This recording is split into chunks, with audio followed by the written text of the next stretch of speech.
real man doesn't deliver on a Sunday. If you don't like that, you don't like NBA basketball. Anthony for three. Bang! J.R. Smith! We just saw men fly. LeBron James with no regard for human life. Cleveland! This is for you! What's going on, everybody? Welcome back to another episode of Coast to Coast. I am Ronan Gaine. Joining me as always, Quin Nambu.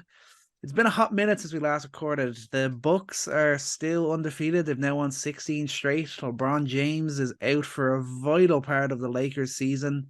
Quin Snyder is back in the NBA, and Damian Lillard has joined the 70-point club. We'll be discussing all that and more. But first, thank you all so much for making Coast to Coast your first listen, and make sure if you like what you're hearing, you're on Spotify, give us that 5-star review, give us a follow, you're on YouTube, drop us a like, subscribe. You keep enjoying it, you keep subscribing, keep liking, and we'll keep producing the content. But we're going to start off today with just a few quick fire points.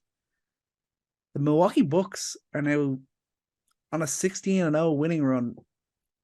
They are now top of the Eastern Conference. They've actually taking that off the Celtics for probably feels like the first time this season. Their team basketball is just unbelievable. Are they looking now like the team to beat, or do you still think it's the Celtics? I mean, I think the Celtics are obviously, that's still my team to beat, given their talent level and given the fact that Chris Middleton still hasn't gotten to the level that you want to see him at. But I think that makes the production coming from the Bucks team as a whole even more impressive. The fact that in this 16-game span, Middleton's only averaged 13 points, 4 rebounds, 3 assists. He's not really been playing out to the level that we thought he would. And he's the guy, he's the piece that, when you look down the stretch last season, that was the missing thing that would have pushed the Bucks over the edge. So if he's not there, I mean, that if we're just talking playoffs again, we're still constantly looking, that the Celtics are looking over their shoulders at the Bucks. Bucks are going to be doing the same. I think the Celtics can still feel confident that Jalen Brown's looking healthy. Jason Tatum's still looking like an MVP for him.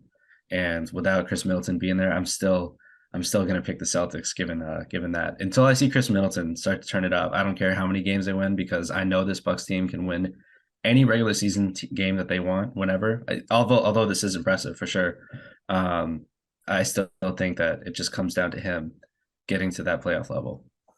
Yeah, 100%. It feels like it's going to come down to that. The difference could just be the 3-point shooting yet again, with the Celtics having a big advantage in that area. And then what about the Lakers? LeBron's now out for at least 3 weeks. Are they going to be able to sustain this run? They've been on a solid little run now with the new look team, but their next few games they face the Timberwolves, the Warriors, the Grizzlies, the Raptors, the Knicks, and the Pelicans. That's a pretty tough run if you got no LeBron James, and I'm not sure about D'Lo, and you're never really too sure about AD. Are they going to be able to sustain this run and push for the playoffs still? So we'll see. I think it looks like D'Lo's next chance is tonight, and that would be awesome. And to see him play against the Timberwolves, to see, that's always, you always want to see what a player does when he plays his former team. And I'd love to look at the stats of that, because I feel like whenever you get that first rematch, like, they always show up.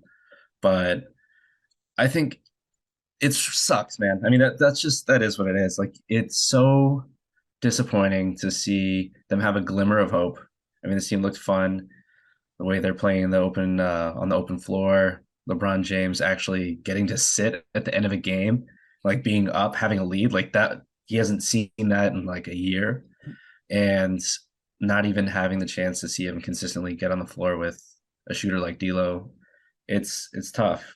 If they're going to be able to make it, I think it's going to take a tremendous team effort. I mean, they've gotten deeper. They've gotten shooting. So you can say that they just surrounded AD with 2 shooters. And does that get them down the stretch for 3 weeks? It would take a heroic effort, man. I mean, just for them to get up to the 10th seed, it's going to take a lot. It's going to take a lot of good basketball and a lot of good luck. And, the Lakers have had such bad luck the past year and a half, 2 years. Like, it's about time they had some good luck. So maybe this is time. D'Lo feels comfortable playing in LA. This is like playing at home for him. And he's going to have one of the biggest stretches of his career if they're going to make it, because it really needs to be a 1-2 punch between him and Anthony Davis while LeBron is gone. Yeah, 100%. And another new man out in the Western Conference, Kevin Durant, played his first game for the Suns. 23 points, pick up the W. Perfect start. Obviously, it was only against the Hornets, so you can't really go into it too much. But they look like they're going to be a very fun duo to watch, Devin Booker and KD.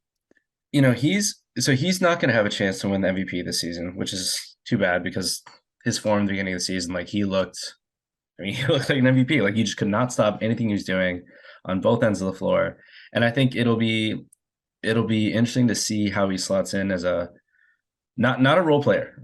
That almost came out of my mouth, but I think that if you look at the sets that they're running, they can really focus on having Devin Booker and Chris Paul on pick and rolls and just having Kevin Durant stand on the other side of the floor. Like Kevin Durant doesn't even necessarily need to do anything on any given play.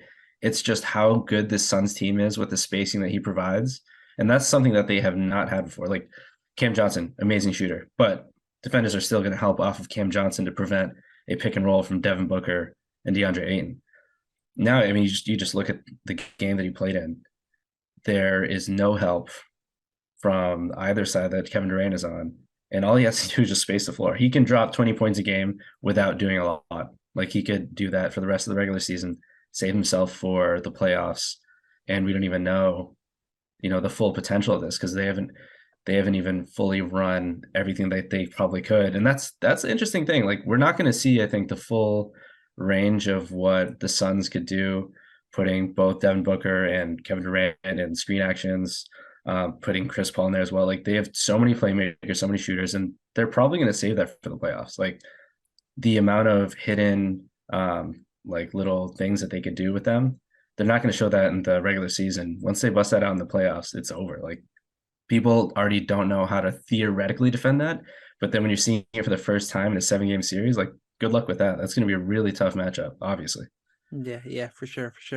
Speaking of undefendable, Kyrie and Luka, they've been struggling in the early days of their partnership, but then last night it all just clicked. They both dropped 40, first time in Mavs history. Mm-hmm. They beat the 76ers. If that's a sign of things to come, it's great. It's gonna be a strong finish to the season for the Mavs. Yeah, it's so interesting to me to think about it. Like I still don't know if I like the trade yet or not. I love the offense, and it's so like it's undeniable. Like having two guys that can do what they do on the ball, like two of the best creators on ball in basketball. I think last time I checked, Kyrie Irving, if he's not first, he's second in points per possession on pick and roll and in isolation. Luka is probably not far behind, but he probably takes way more pick and roll opportunities. But both these guys, unguardable, but the defense, losing Dorian Finney-Smith definitely hurts. Definitely hurts. And for them to be the 25th best defense, 5th best offense, and then go all in on offense, we'll see how that plays out at the end of the season. But it's tough for them to hold leads. Yeah. Like they just don't have the personnel for it. And those two guys, Kyrie is maybe not always a liability, but Luka certainly is at times. And it's going to be tough. If they're playing every single game where they have to win it down the stretch, it's going to be clutch time every single game. Like, obviously, there's going to be so many pressers where it's like, who is supposed to take the right shot? Like, you'd rather not have that question of who should have taken the last shot because you should be winning like pretty comfortably with two superstars like that. You just don't have the defensive supporting cast at the moment. So I still don't think this bodes well for them in the playoffs, especially with how gifted on both ends of the floor the West is. It's not a whole lot of teams that I think that, they're going to look favorably on. Yeah, no, I totally agree. They've gone all in on offense, and it has to deliver every night, or they might even be still around the realms of the play and come the end of the season. But I think it's time. I think it's Dame time. We got to talk Damian Lillard. that 71-point game and just the season that he is having as a whole, absolutely unbelievable. The heater that guy was on, those pull-up threes that he was taking, just feeling that watching him play, it was just like watching great art be created. It was a beautiful thing to watch. It's so crazy. You watch every explosion he's had this season, his 40-point games, this 71-point game. I think one thing that's interesting is when you watch the opposing defense, like what they do throughout the game, because it's not, they don't wait for him to get hot. Every team knows like Dame could drop, if defenses aren't prepared, he's probably dropping like 40 points every single night, because the second that the ball's tipped, they're doubling him, they're icing screens, they're forcing them out, they're trying to do something to get him uncomfortable. And I think it's just fantastic because like we talk so much about how Luka has a counter for everything. That's what makes him so great. Dame really has a counter for everything. I mean, you can't switch on Dame. He's too quick for that. For all the talk before about how he was too small, like he's way too fast to get switched up on. And the fact that he's shooting from 30 feet. I mean, who else in the league is getting like 10 pick and rolls a game from 30 feet out? That just breaks defenses. It's just impossible. And then they're running horns actions 30 feet out where he can just get downhill and he has two screeners, one guy popping, which, unfortunately they don't have a very good pick and pop big. That would be a huge thing to have on this team. But I mean, dude, he just does everything. He's splitting double teams. He's on the empty side pick and roll. You can't cover that. And if you allow him to get in the paint, even like he's doing so many crazy things. He's taking fadeaways from mid range. He's making floaters. He's fighting through contact. Like I think he's the best offensive player in basketball right now. Like hands down, just to see what he's doing, like from every level. No one's shooting from the range that he's shooting. No one's taking as many pick and rolls as he is. Like he is basically playing at it like Houston Rockets, James Harden level in terms of how often they're just running pick and roll through him because they're not really doing anything else. It's unbelievable. He's just he's their everything. Like I mean, he always has been, and it's as evident as ever this year. I mean, I was one who kind of jumped on the bandwagon when I saw what the moves that they made in the off season, then and thinking they've really kind of built a really solid team around Dame, but two of those key pieces in Gary Payton II and Josh Harder, they're both gone now, so it's just kind of back to it's Dame time. It's all about Dame. Dame, you just go out there and be your superstar self, and we'll hope that it bears fruit for us. That's kind of the way that the Trailblazers are going at the moment. But what he's doing is just it's crazy. 32, 4 and 7 on the season on 59, 38, 92 splits. I mean, that is just offensive domination, and he is doing that almost by himself. Really, he's having to do that by himself. He's just having to go out there and be that elite superstar that we've always known that he is capable of being. But something that keeps kind of nagging at me, obviously Dame's a bit later in his career now, but it kind of feels like he's in a similar sort of situation to what LeBron James was the first time around in Cleveland. It's like he kind of has no choice but to leave Portland in order for the team to actually be capable. He's not doing it. I know he's not doing it. I'm just saying he's in that sort of situation where the only way that Portland team is truly going to be able to become a contender is if he is not there, and that's just not going to happen. So it's a question of how far can Dame Lillard hero ball take this team, and hopefully they can get into the play-in at least, and that we can see some more Damian Lillard playoff basketball, because obviously got one of the most memorable shots in playoff history there against the OKC Thunder a few years ago. Haven't really seen much of the Trailblazers in the playoffs since that great run that they had that year. Hopefully they can do something and put some results together towards the end of the season to get into those playoffs, because we need to see Damian Lillard in the playoffs. It has to be the way. We want to see the best, and Damian Lillard's right up there. I don't think it's going to happen this year. Me neither. Like the Blazers have the worst defense in the league in the past like 20, 25 games. They're worse than Spurs. They're even, that's worse than the Rockets for the whole season. I think they're at 123 right now in the last 25 games. It's as good as it gets. which is a shame because you look at the first couple months, and this always happens. This always happens. I think this is we learn something new every season. We've been doing this podcast. I think one thing we've definitely learned is when you pay attention to the hot start teams that are weirdly better on defense than they should be, usually that doesn't last. Your Washington Wizards, throw that example in there.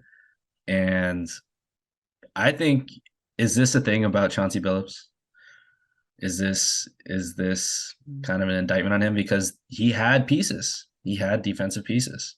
And things are only going to get worse without Josh Hart, which I can't wait to talk about with the Knicks, because I mean he's just such an engine whenever he's on the floor. He's one of those guys, you throw him on the floor and the whole 5-man unit is going to get better defensively with his communication, with his effort and everything like that. Losing a guy like that's tough. But you had Jeremy Grant and you had Nasir Little, and you couldn't put together a average defense for the whole season. That's terrible.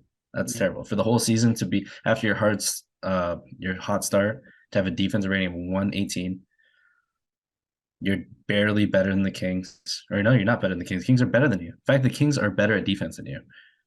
You're barely better than the Pistons, Rockets, and Spurs. They are right there as a tanking team in terms of defense. Without Dame, this is a top 5 lottery team. Literally. Yeah, that's worrying. I hadn't looked into that. I think that they're down there with the tanking teams. Like that's really pathetic. It's disappointing, and there is the element of personnel, but like you said, they had the guys. They've lost a couple, but to not be able to put together a better defense, and maybe just being too obsessed with the fact that not putting enough effort into doing that when you know you have Dame and thinking that you can get away with it, that's that could be an element as well. Billups is still a somewhat inexperienced coach, but yeah, seeing that is definitely disappointing, and I think that's obviously something that he's got to look at himself, and the Trailblazers as an organization will certainly have to look at, because it's looking likely that we're gonna see some great performances from Damian Lillard and a great season from him, but it's looking unlikely that we're going to see the playoffs in Portland come April, May, which is really disappointing. But just on Damian Lillard, where do you think where is his rank in the NBA today, and for his career as a whole? Where do you think he ranks? Among what? Among guards. Among guards. Are you taking him? I hate the Steph Curry Dame thing. I think it's still a 1A 1B thing. Let's go through the list. Are you taking him over Ja? Yeah. Okay. Are you taking him? You're gonna take him over Trae. Then are you taking him over Shea? Still, yeah. Okay. You're taking him over Luka? That's a bit tougher, but I feel like you still have to. I think he's still done enough to be ranking over Luka. And I mean, who else? Who else is in that discussion? Yeah, no, that's it. That's where you're kind of looking at it. I think he's the best. He's more efficient than Luka right now. I think they're different players, so it's hard to compare them. I think Luka's better in the half court. It's tough to compare those two, but between Luka and Dame, I think those are the two top guards in the league right now. Steph Curry, you want to put him there, but he's not. I don't think he's having the same kind of season, just given the fact that he's missed time and he's not taking as many shots as Dame. And Dame is doing everything, and I think system-wise, Dame has way less help. I want to say that right now, Dame is the best guard in the NBA, hands down. Right now, it's always depends on situations. Times change. Who knows? Maybe we're talking about Trae Young after a Quin Snyder revival, but Dame right now is the best guard in the NBA, hands down. Yeah, I think it's pretty hard to argue with that. And then when you look at it as all time, and even just for his era, he has played in an era with four Hall of Fame guards: Steph Curry, Dame Lillard, James Harden, Russell Westbrook. Where does he rank in that four? Because I mean, you look at, obviously Steph is the number one there. I mean, he's got multiple rings, multiple MVPs, Yeah, scoring title. He's the obvious one. But then Russ and Harden, they both got the MVPs that Dame doesn't have. So where does he rank alongside the compared to those two guys? Oh man, I'm easily gonna pick Curry that's for all the reasons you stated. Between Dame and Russ, I mean, you look last 10 years, Dame has 18,000 points to Russell's 17,000. Dame's averaged 26 points per game. Russ averaged 24. Russ has averaged more rebound. He's always been a better rebounding guard. He's always been a better playmaker, though. I mean, in the last 10 years alone, I mean, Russ has averaged 24, near 8.6 and 9 assists. It's tough to argue with that.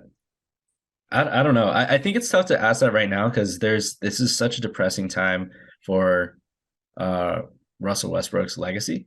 This is such a terrible time. Like, if he had stayed with the Thunder and just continued doing what he was doing, like kind of like what Lillard gets to do. I mean, because Lillard shoots threes, he's respected more than Westbrook, and because I think he's just got a different personality. Russ is more aggressive with the media, and I think he gets flack for that. And every little negative thing that Russ does gets amplified. And look, already with his start with the Clippers, like he can't even start normally and get normal attention as a new player on a new team, trying to figure things out. I don't know. It's tough. I don't want to answer that right now. Look at it this way then. Look at it this way then. Look at it this way then. OKC Russ, Rockets Harden, Trailblazers Dame. Which one of those three are you taking? How are you ranking those three? So, like, best year of MVP Harden, MVP Russ, or I mean Dame, like right now and / Dame 2 years ago. If I'm picking one guy, I mean, it has to be no. That has to be MVP Harden. That has to be MVP Harden. I mean, MVP Harden, that was the year where, like, I mean, he revolutionized step back three, not to overplay this whole 3-point shooting thing, but I mean, in fact, like he drove the league towards that shot. He drove the league towards taking even more threes than had already been inspired by what the Warriors were doing. And he really drove AAU basketball, so much of basketball culture towards what he would do by himself in isolation and pick and roll. Like that by itself, that few seasons that he had there, unguardable, scoring at Michael Jordan levels. That's got to be the guy. As much as people probably hate that answer because of how he scored sometimes, just getting to the free throw line, there wasn't a lot of movement. It was ugly basketball to watch at times. I mean, that was still the team that almost beat the Warriors. That was the team that almost dethroned the Golden State Warriors. So nobody else came close to that, except for Russ when he was with Durant, but that wasn't MVP Russ. Mm-hmm. I think that's a fair answer. It's like the heart kind of wants to say Dame is better than those guys, even though it hasn't have the MVP or anything like that. But when you really break it down, as great as Damian Lillard is, he hasn't had that 1 year where all eyes were on him. He was the noise around the league, even if it didn't lead to titles or anything. Obviously, we know Russ and Harden are also still chasing that ring. But yeah, I think your point is definitely valid on Harden. I think that's a good answer. As much as it's tough to look over a 30-point triple double Russell Westbrook, but like you said, he completely changed things. He was the dominant scorer in the entire league. And if they could have just made one or two of those 3-point shots, they were going to dethrone the Golden State Warriors, which would have really sustained the legacy for James Harden. Yeah. And to finish off on Dame, though, he's the already 11th all time in points per game, 25.1. He's currently 6th in terms of 3-pointers made. He will almost definitely be top 4 by the end of his career, and maybe he'll even push that a little bit higher. Scoring wise, he is a phenomenon. When he gets hot, it's hard to stop him. I mean, he has 15 games scoring 50 plus. Only 5 players have more. 5 games scoring 60 plus. Only Kobe and Wilt have more, and he's one of 8 players to score 70 plus. Dude he's an all timer. I think he's a Hall of Fame level player. He's got that level of talent without doubt. You just hope that in these final few years he's going to stick in Portland. Let's hope they can still find a way to build a team that can get into the playoffs and actually have some belief that they're gonna be able to do something in the playoffs and make some noise. Yeah, I think you never say never for the amount of movement and change that's happened across the NBA past few years. Like you really never know what's going to happen. Harder to say for a small market team like the Blazers, but I don't know. It felt like there was something real about the beginning of the season. There's something real about the construct of the team. Like a Josh Hart on this team made so much sense. You know, Justice Winslow being a point center made so much sense at the time. Nurkic not looking like a bum started to make sense. But for that not to work out, I thought there was a lot of best case scenarios I had to work out for that iteration of this team to work. But it felt like that was the most complete Blazers team that Dame has had. And to have now Reddish instead of Josh Hart, who knows, maybe Reddish makes a crazy offseason jump, finally feels comfortable somewhere. But it seems like they just are out of options. But we just get to sit back and watch Lillard. But it felt like that was a team that was supposed to work out. Maybe Sharp. Do you look to Sharp to make a big jump? Is that what it is? Like, what are you counting on for this team to get better? And it has to come from defense. And Anthony Simons is not a two-way player. Dame Lillard is not a two-way player. Sharp is a rookie. You know, Jeremy Grant can't do it by himself. Nurkic is a plotting big who can't switch and is, you know, passable as a drop defender right now. So it's tough to watch Dame's time go by, because as much as we want to keep saying, like, hopefully they figure it out, the personnel just isn't there. And even more worrying that when the personnel was there, the coach who's supposed to be a defensive-minded guy couldn't figure it out. Okay, we are back and we're heading over to the Eastern Conference. We're talking Atlanta Hawks. Quin Snyder is the new head coach of the Atlanta Hawks. He's gone full circle. He left the Hawks assistant role back in 2014. Now he's headed into the top spot after a pretty successful stint out in Utah. What do you think about this appointment? Do you like it?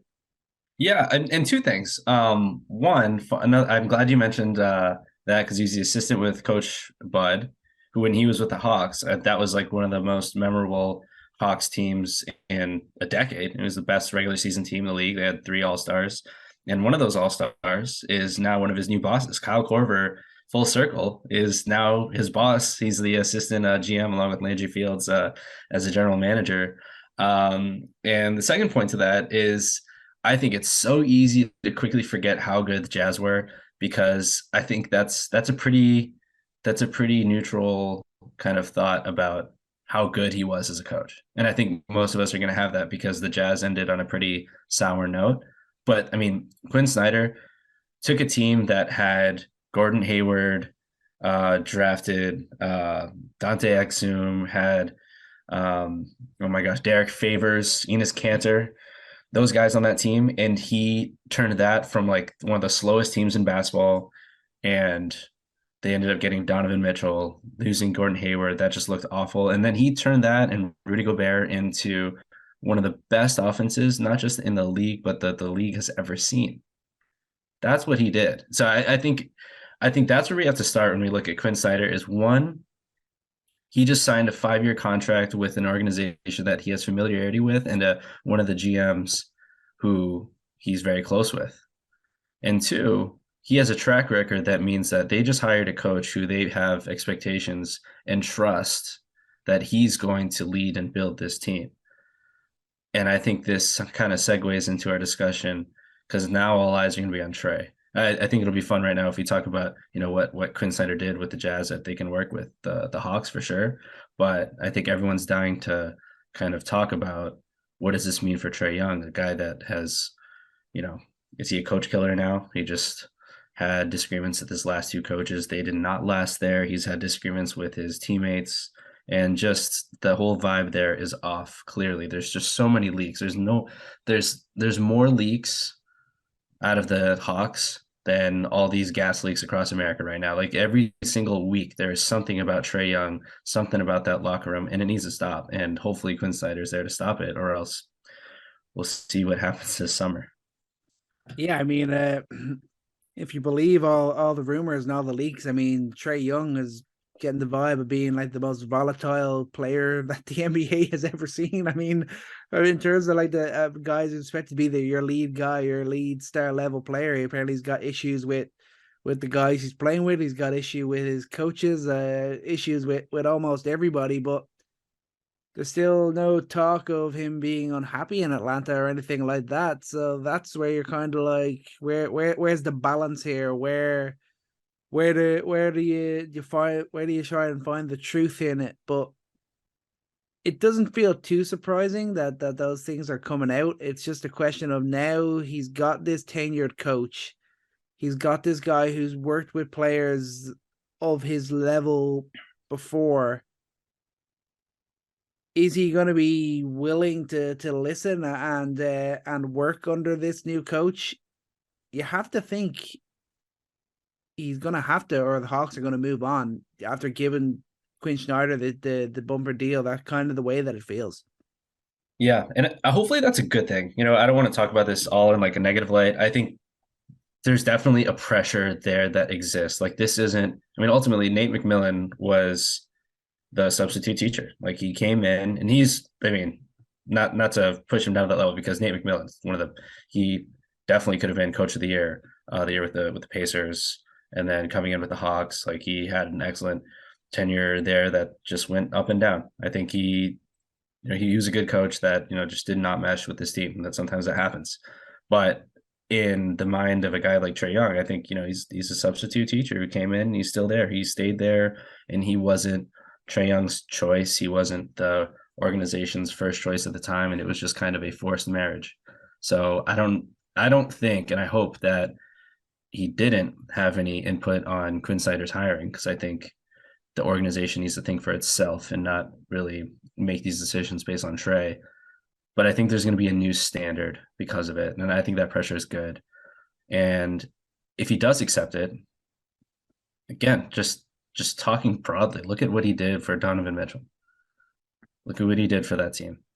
And there's a lot of, Trae Young, we think of him as just shooter, but I think one of the things he's best at is penetrating the defense and being a playmaker, making smart plays off of a dribble penetration. And, I think the sets that Quin Snyder would run for the Jazz, the spacing that he encouraged there, the three-point shooting, the smart three-point shooting that he was able to create there. And again, coming from a team that was among the bottom in offense and then managed to put together one of the best offenses in history. I think they could do a lot with this team. Yeah, I 100% agree. I think the offensively, I think it almost feels like it has to work out because Quin Snyder is an offensive-minded coach. He's a tactician when it comes to offensive sets and offensive plays. Trae is a guy who has potential offensive superstar level abilities, no doubt about it. There is other talent in this team, The big question I think about the appointment is, where does he look to go with the defense? Because obviously they had Rudy Gobert in Utah. The whole defense was built around him and built around him making up for the lack of defense from some of the other players. Does he look and think, can I do that with Clint Capella? Is he going to be able to create a broader, more team balanced defense for this team to really succeed? I think offensively, if everyone's committed, and they'll be potentially top 5 level, maybe not this year, but moving forward. The defensive side is where I'd be worried a little bit. The thing is that I mean, with the Jazz, you had Royce O'Neal, who was, I mean, with the Nets this year, had a complete revival defensively. Royce O'Neal kind of had an off year defensively last year with the Jazz, and then this year at the Nets just looked tremendous. So is that a team thing? Is that an individual thing? Probably both. You saw what in the past what Jay Crowder did with the Jazz. I mean, you got personnel like that here. You have a DeAndre Hunter. You have a I think that Onyeka Okongwu could not. I mean, he could be a massive asset defensively. Like there are pieces here, and Clint Capella is an anchoring defensive center. He's not a defensive player of the year.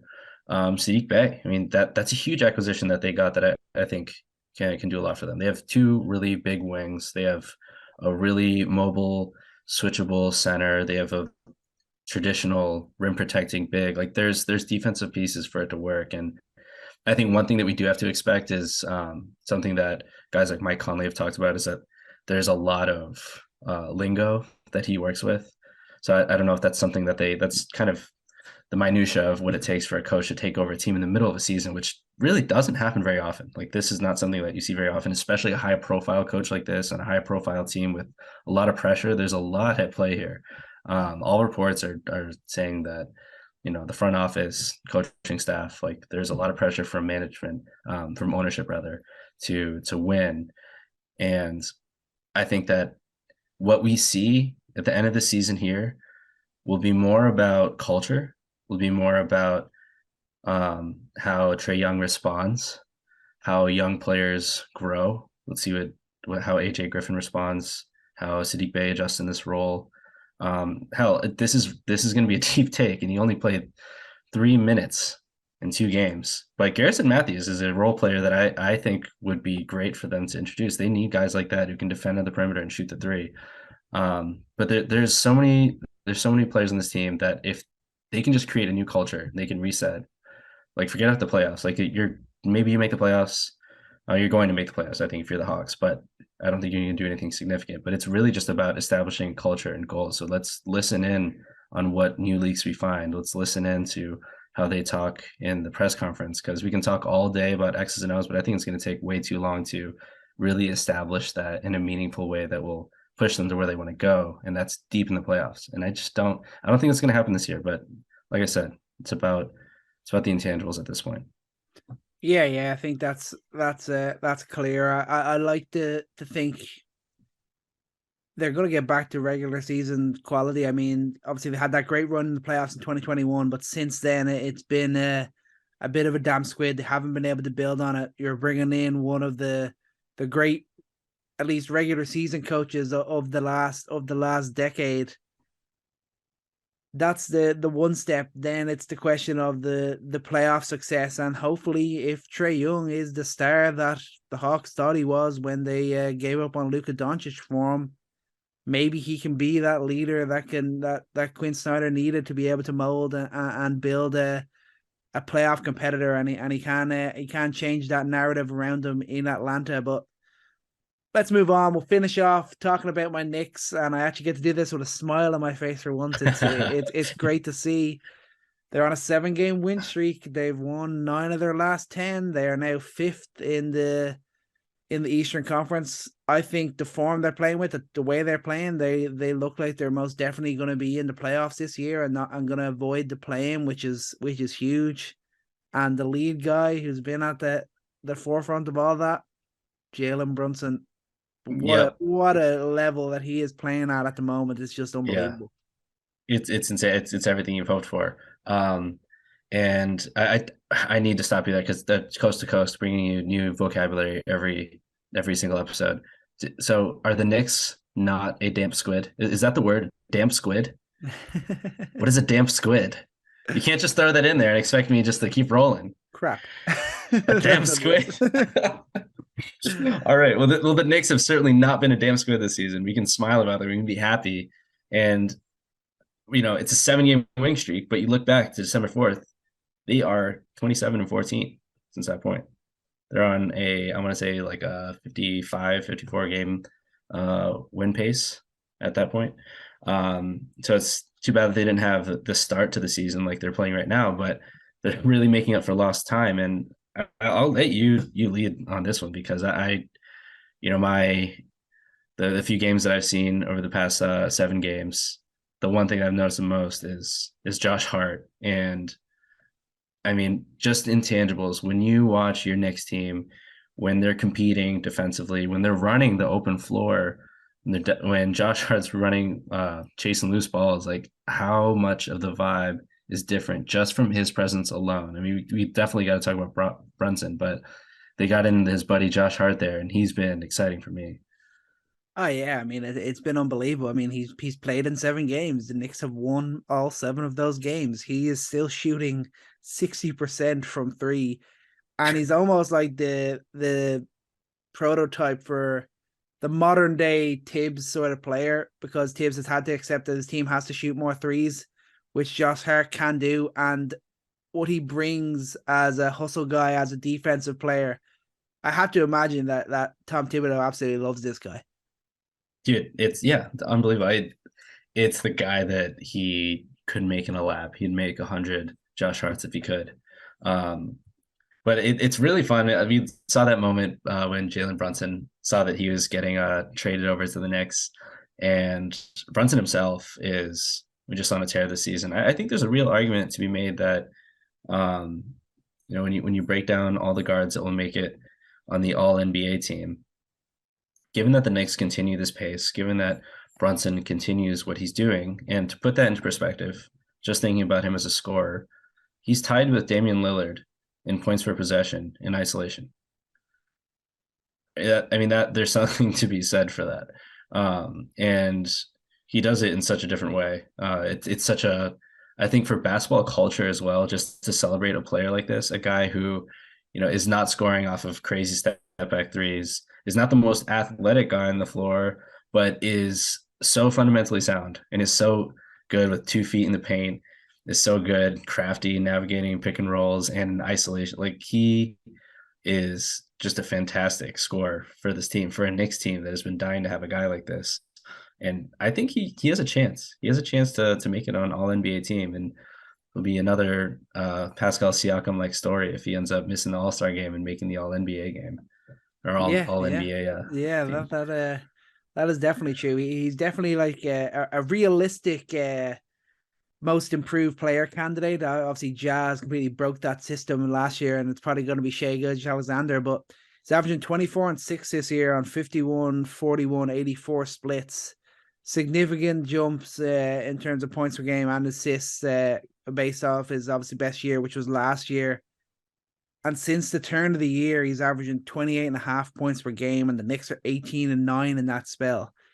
He's loving playing against the Nets. He's had a 39-point game, a 40-point game. He's had dropped 38 on the Jazz, dropped 41 on the Clippers. Obviously came in a loss, but he is scoring at a huge volume, and he's just been let loose on this Knicks team, and it's bringing success. It's not just that he's been let loose and he's scoring well, but the Knicks are still struggling. He's been the driving force behind the team that have changed from being a very defensive-minded team relying heavily on Julius Randle to a offensively sound team that are really pushing to make the playoffs and look to make a run in the playoffs, which they didn't do the last time that they made it. They're fourth in offensive rating right now, and that's so crazy. And I think they're 13th in defensive rating. Compare that to 2 years ago when obviously Julius Randle won Most Improved. They got back to playoffs. They were 23rd in offensive rating and 3rd in defensive rating. And then last year they were 22nd in offensive rating and 11th in defensive rating. Brunson's come in and they found a bit more of a balance. They've provided a bit more of an offensive defensive balance, and it's bearing fruit, and it's making them a really fun team to watch. Yeah. I don't think it's being talked about enough. Like, I think everyone is constantly stuck on who's the best, like top 3, top 2. Like, if we just ignore that and we just like look at stats alone, like Julius Randle, Jalen Brunson, are just on an absolute explosion as a offensive duo. And Jalen Brunson averaging 27 points a game on 50% shooting, on 44% from 3. Julius Randle, 27 points per game, 12 rebounds, 5 assists. He's down a little bit in these last 30 games at 36%. And these last 30 games, these guys are just on a tear.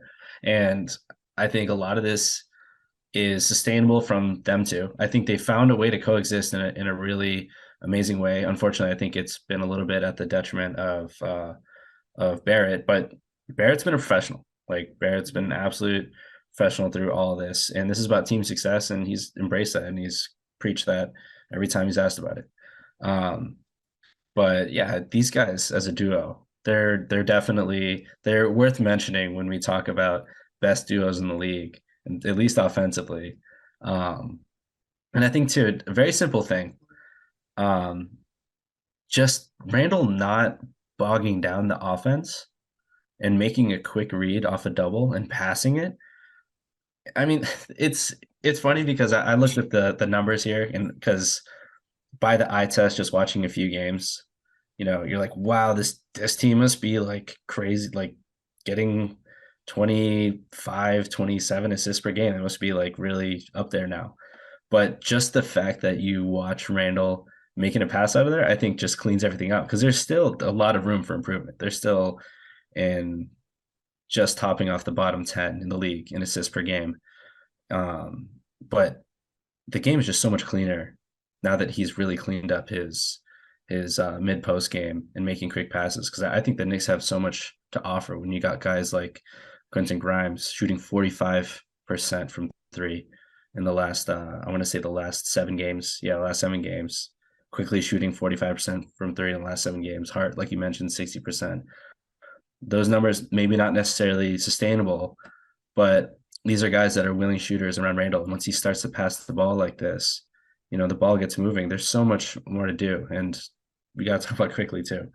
I'll let you jump in because he's been your guy from the start. And I think he's really this season finding a consistent identity in who he is as a player. And I think it's amazing to see.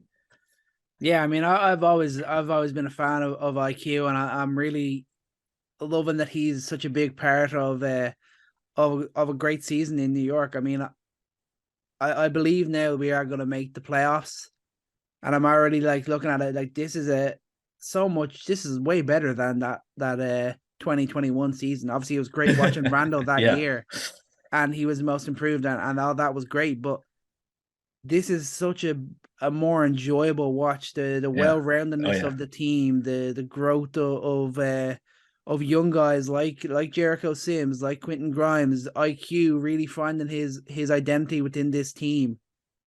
It feels like they've turned a corner. I don't want to speak too early, but the addition of Brunson, the fact that they're finding that offensive defensive balance, and it's leading to a winning record.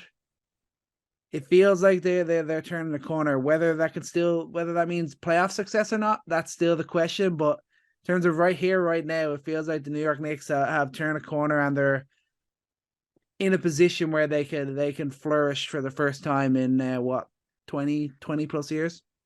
Yeah. And I laughed out loud there because I thought you were referencing last season, not 2021. And I was like, yeah, that's this is night and day just between this season and last season. But even a couple of years ago when there's a playoff run, this feels, I think there's a lot more that's complete about this team. And now too, I mean, on quickly, he's a guy that I think 2 years ago, as a rookie, I want to say, you're not expecting a lot. And I think right now I do have a level of expectation in a good way for him in the playoffs that he's going to do something. Um, just way he's attacking closeouts, the way he's shooting aggressively, and I think his shot has looked a lot better. It just looks like he has a lot more core strength, a lot more lower body strength to really just get into a consistent form on these catch and shoot opportunities, and he's taking deep ones too. And Grimes too. I mean, both those guys coming off the bench, I think, have looked fantastic. But in the playoffs, I think that you can. A couple things struck me that I think are going to be huge parts of success for them. And I think one, like we talked about, Hart, defensively, a guy that you can go to one-on-one.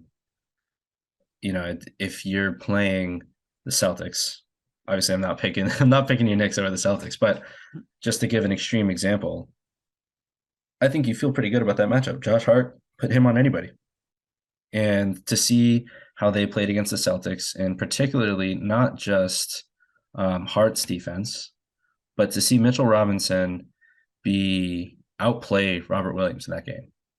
And for the record, I'm glad he deleted that tweet about being the best center in New York, because he's out of his mind.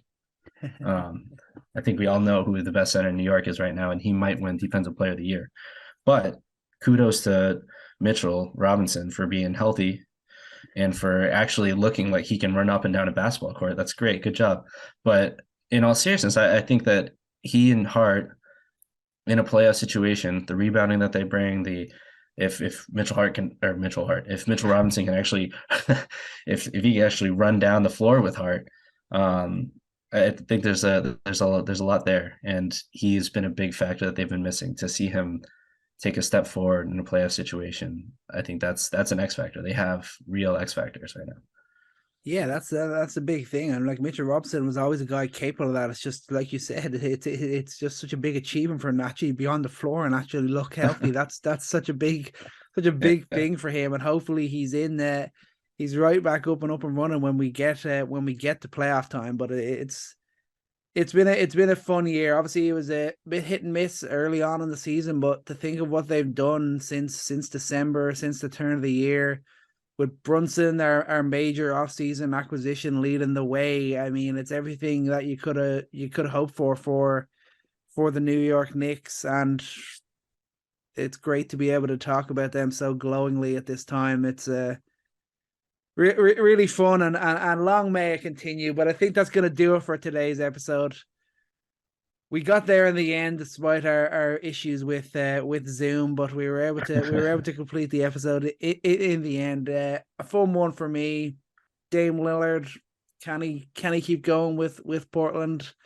Are the Knicks this playoff team? Can Quin Snyder turn it around with Trae Young? Questions still to be asked, but my thanks to Christian for joining me, and thank you all so much for listening. Remember to like, subscribe, comment, follow us on social media. We are everywhere at Coast to Coast NBA. And remember, take every shot and love every moment. Peace out.